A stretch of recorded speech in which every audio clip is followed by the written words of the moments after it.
Այ ժողովուրդ ջան, էս ինչ զուլում է։ Այն անտերը նույնիսկ քաղաքային տրանսպորտից չես կարողանում նորմալ օգտվել։ Նստում ես, որ գնաս աշխատանքից տուն կամ հակառակ ուղղությամբ ու չգիտես, կհասնես թե ոչ։ Անցած օրերին նման երկու դեպք արձանագրվեց, ինչի հետևանքով ուշադրություն 15 քաղաքացի տեղափոխվեց հիվանդանոցներ։ Սկսենք Աբովյան Առինջ մարշրուտով, երթևեկող թիվ 48 երթուղին սպասարկող գազելի հետ կատարվածից։ Հա, ճիշտ լսեցիք, գազել։ Էս իր ամեն օրվա երթուղին է, չէ՞։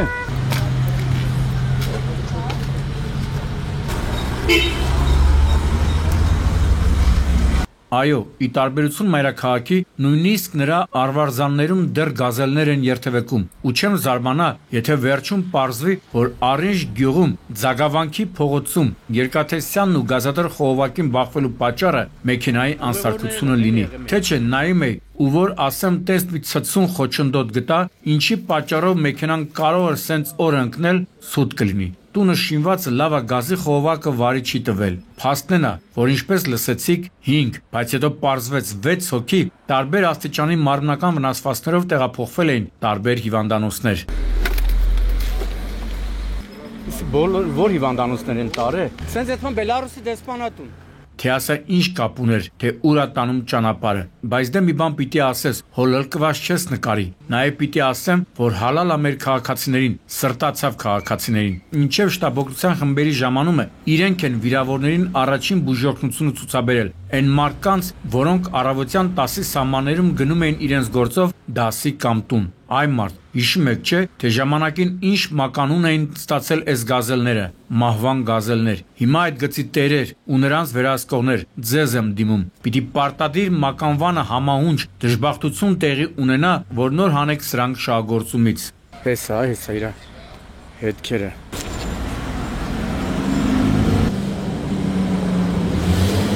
Էս էլ մայրաքաղաքում օրը ցերեկով տեղի ունեցած դեպքը։ Հիշում եմ, երբ քաղաքապետարանից ցանկություն, նաև համոզմունք էին հայտնում, թե վարորդների տարիքը չպետք է գերազանցի 50-ը, անշուշտ իրավացի են, որովհետև հսկայական ավտոբուս վարելը թթութան չի, ամեն մարդու բան չի, բայց մի բան է խոսքը, մեկ այլ բան գործը։ Սեբաստիա փողոցում Եռաբլուր զինվորական պանթեոնի հարևանությամբ չինական Ժոնգտոնգ ավտոբուսը այսօրը գցողի տարիքը մոտ 70 է, բան չունեմ ասելու։ 50-ից հետո էլ մարդը պետք է աշխատի, կյանքը դրանով չի ավարտվում, բայց դե էլի եմ կրկնում, հասարակական տրանսպորտ վարելը հեշտ չէ, սա էլ արդյունքը։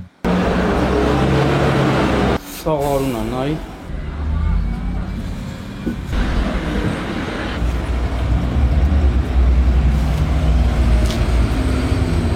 Թե ինչ հանգամանքներում է ավտոբուսը դուրս եկել երթևեկելի գոտուց, բախվել բենզալցակայանի մոտ տեղադրված երկաթե էլեկտրասյանը, ապա բենզալցակայանի գովազդային վահանակին թող 70-ամյա վարորդը ասի։ Փաստն է, որ վթարի հետևանքով 9 հոգի տարբեր աստիճանի մարմնական վնասվածքներով տեղափոխվել են Երևանի տարբեր հիվանդանոցներ։ Այլ կերպ հնարավոր էլ չէր։ Նայում էի ավտոբուսի վիճակին ու խնդրում բարձրալին, որպեսզի վարորդն ու բոլոր ուղևորներն էլ ողջ մնան։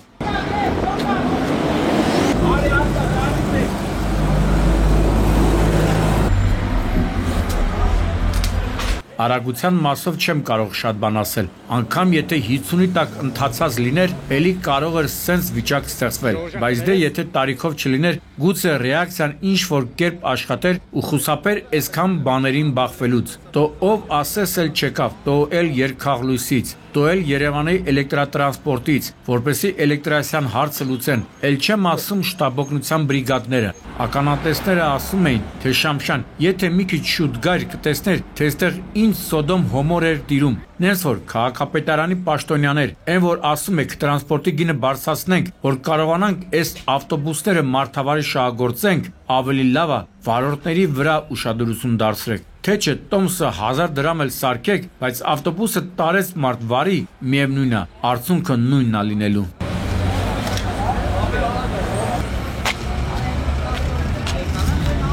Կարող բախվեր սրան, դիզվառելիքը դուրս գար։ Հա։ Էսա, էսելա 23, էսա, այսի 23-ն է։ Քաղաքապետարանի պրեդիավկաները այսքանով չավարտվեցին։ Հիշում եմ, երբ հայտարարում են, թե մեծ տոննաներով բեռնատարները քաղաքի կենտրոնում տեղ չունեն, սովետի ժամանակների օրինակն էին բերում, թե բա այն ժամանակ խիստ էր ու շատ ճիշտ էր։ Համաձայն եմ ժողովուրդ ջան, որ դա է ճիշտը։ Այն ժամանակներում կային փողոցներ, որտեղ բեռնատարների հայտնվելը դրանց վարորդների համար ծանր գիներ ունենում։ Բահալա ասեք նախագահական նստավայրին կից ձգվող Սիլվա Կապուտիկյան փողոցի մասով։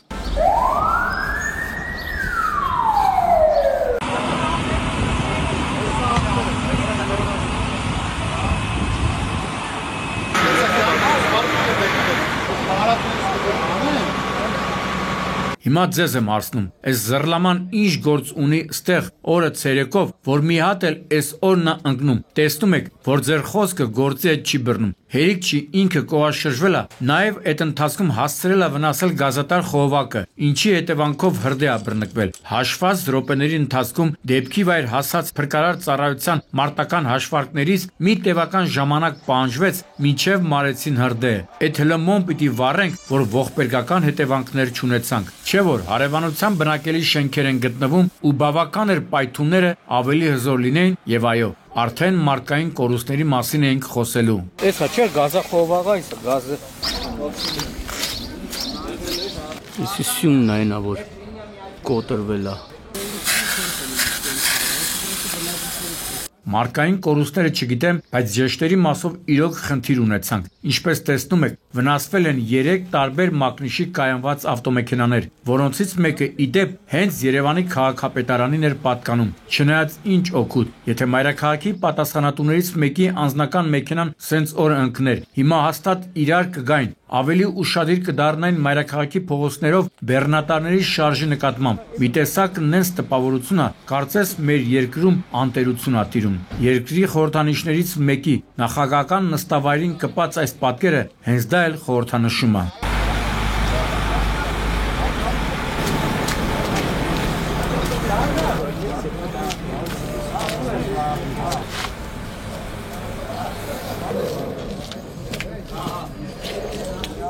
Պահ, թե բա 10 100, հա, ինչ անենք, միևնույն է, մեքենան այսօրն է ընկել։ Փորձանքը ոչ համարներ է հարցնում, ոչ էլ մեքենայի մակնիշը։ Մակնիշն էլ վատը չի, Range Rover, անգլիական հսկանը, բայց ելի եմ ասում, ինչ օգուտ, եթե այսօրն է ընկել։ Ուստի ուշադրություն պետք է դարձնել ոչ թե մեքենայի համարանիշի ու մակնիշի վրա, այլ թե ով է ղեկին։ Իսկ ղեկին եղել է 65-ամյա Արամը։ Ակամա մտաբերեցի տեսանյութի սկզբում ներկայացված Ժոնգտոնգ մակնիշի ավտոբուսի վթարը։ Նրա ղեկին էլ 70 տարեկան մարդ էր։ Կարծնեք, թե այս մի տարեց մարդը ինչ է արել, հեսա ասեմ, ժողովուրդ ջան։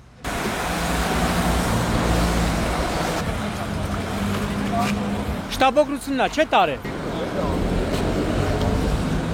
Ասեմ թե երբ, ում, ինչու եւ ուր է տարել, լրիվ շտո գծե կագդան դառավ։ Եվ ուրեմն երեկոյան ժամը 19-ի սահմաններում Շիրակի փողոցում Ռենեսանս ռեստորանային համալիրի հարևանությամբ 65-ամյա Արամը ռենջով վրաերթի է ենթարկում 2 հետիոտնի, 20-ամյա Տիգրանին եւ 40-ամյա Տաթևիկին։ Իսկ երբ վրաերթի դեպք է լինում, ինչ եմ անում առաջին հերթին։ Ճիշտ է, ման եմ գալիս հետիոտնային գծեր։ Այս դեպքում դրանք բացակայում են, ինչը նշանակում է, որ հետիոտները անցել են չթույլատրված հատվածում։ Այդպես են խոսում դեպքի վայրում հավաքվածները։ Սակայն իմ տեղեկություններով հետիոտները կանգնած են եղել վրաերթի վայրի հարևանությամբ գտնվող մայթին, քանի որ քիչ այն կողմ նրանց տունն է եղել։ Եվ ընդ որում, ինչպես տեսնում եք, Range Rover-ի վարորդը վրաերթով չի սահմանափակվել։ Վրաերթից հետո Range Rover-ի վարորդը բախվել է բազալտե եզրաքարին, կոտրել ճանապարհային երթևեկությունը կարգավորող ցուցանակը ու երկաթե տաղավար, առաջ ընթացել, հայտնվել հետիոտնի համար նախատեսված մայթին, բախվել երկաթե ճաղավանդակին, մի խոսքով գժանոց։ Բարեկները վարորդին ենթարկում են սթափության փորձաքննության ու պարզվում, որ սթափ է։ Դե շատ լավ է, որ սթափ ես ու չես դիմել փախուստի։ Դատարանը հաշվի կառնի, բայց վատ է, որ զգոնությունդ բացակայել է, թեև զարմանալու բան չկա։ 65-ամյա մարկանց մոտ դա նորմալ է։ Հա, իդեպ, ինչպես հետո պետք է պարզեի, վրաերթի ենթարկվածները մայր ու որդու են, տղան էլ նոր էր զորացրվել։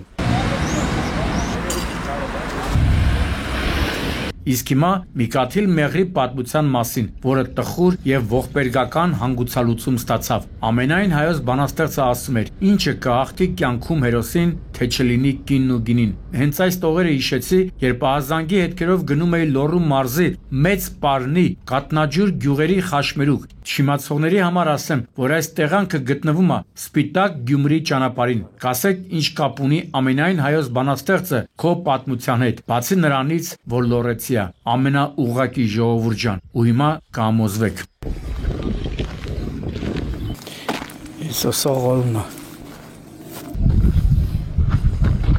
Քաղաքացիական հագուստով ոստիկանները նախքան այս տեղանքը հասնելը արդեն տեղեկացել են, որ Սպիտակ բժշկական կենտրոնը տեղափոխվել Ծաղկաբեր գյուղի բնակիչ 29-ամյա Արսեն Կիրակոսյանի դին։ Պարզել էին նաև, որ մահացածը հիվանդանոց է տեղափոխվել նույն գյուղի բնակիչ 25-ամյա Ֆրունզիկ Թումասյանի վարած օպելով։ Դե արդեն մնացածը, ինչպես ասում են, տեխնիկայի հարցեր։ Պարզում են, որ նշված հատվածում սպանություն է տեղի ունեցել, ընդ որում առանձնակի դաժանությամբ։ Զոհին հարվածել են թե քարերով, թե դանակով։ Հետո էլ ասում են, թե իրավապաներին անընդհատ քննադատում են։ Փաստորեն հաշված ժամերի ընթացքում քրեական ոստիկանության Լոռու մարզային քրեական վարչության եւ Հայաստանի քննչական կոմիտեի Լոռու մարզային քննչական վարչության Սպիտակի քննչական բաժնի քննիչները պարզել են, որ մահացածը զանգահարել է մեծ Պարնի գյուղի բնակիչ 29-ամյա Նապոլեոն Նազարյանին եւ անձնական հարցերի շուրջ պարզաբանումների համար պայմանավորվել հանդիպել, ու փաստորեն իրենց հանդիպան մասին ամբողջ հանրապետությունը տեղեկացավ։ Ըստ մամուլում հրապարակումների մահացածը մի աղջկա է ուզել, վերջինս սակայն ընտրել է Նապոլեոնին, ու հենց այդ ընտրությունն էլ ճակատագրական է դարձել Սիրային եռանկյունու Արական սեռի ներկայացուցիչների համար։ Նրանցից մեկը հիմա բանտում է, մյուսը գերեզմանոցում։ Տղերք ջան, անգամ Սիրային հարցերում քիչ մը ուղեղ աշխատացրեք, թե չէ турքը ուրիշ բաներին եք տալիս, վերջում էլ կանգնում եք փաստի առաջ։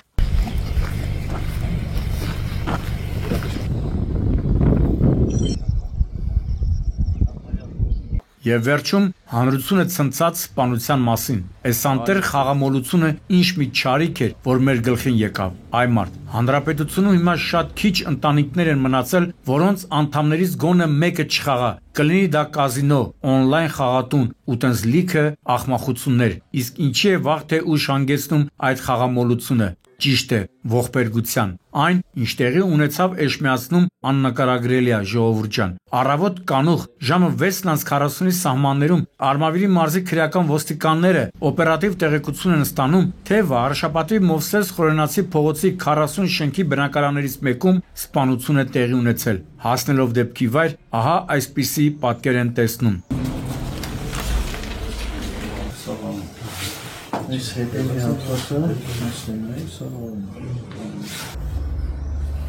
Ասացին, որ դուռը բացել են փրկարարները, ու իրենք են մուտքի մոտ հատակին հայտնաբերել տղամարդու մարմին ու արնանման հետքեր։ Ինչպես տեսնում եք, աջ ու ձախ թափված փողեր են։ Իսկ ինչ կասեք, եթե իմանաք, որ այդ եվրոներից մի քանիսն էլ հայտնաբերվել են դիակի բերանի մեջ։ Սարսափ ֆիլմերի կնքահայր Ալֆրեդ Հիչքոքը նույնիսկ կնախանձեր Վաղարշապատյան այս իրականությանը։ Ու քանի որ այս կարգի սպանությունները բացահայտելու համար իրավապաներից մեծ ջանքեր չեն պահանջում, կարճ ժամանակում պարզում են եղելությունը։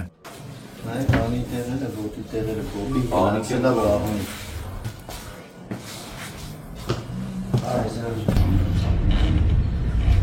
Այրան հետքերը։ Նախ պարզում են, որ սպանվածը նշված տանտերն է, 65-ամյա Գրիգորը։ Հետո պարզում են, որ այս զազրելի արարքի հեղինակը նրա որդին է, 22-ամյա Վաղինակը։ Լսեցիք, ասում եմ որդին է։ Նախնական տեղեկություններով տականքը սպանել է հորը նրա համար, որ գումար չի տվել հերթական կրվածը մարելու համար։ Այդ տենց է, ժողովուրդ ջան։ Հենց սկսում են խաղալ կամ թմրանութ օգտագործել, այլևս դադարում են որդի, հայր, քեռի կամ մորքուրի մարդ լինել։ Մեր տեղեկություններով Ստակը հորը սպանելուց հետո մտել է լողացել ու գնացել է մայրաքաղաք, ավելի ստույգ հաղթանակ կամուրջ, որպեսի վերջ տա կյանքին։ Սակայն նշված տարածքում հերթապահություն իրականացնող Երևանի գնդի պարեկները կանխել են նրա ինքնասպանության փորձը։ Հիմա կգնաս ու կփթես բանտում, ամբողջ կյանքդ ապրելով մեղքի զգացումով։ Աստված ջան, այս բիբլիական երկրին էսինչ սատանայա տիրել, որ սենց բաների ականատեսն ենք դառնում։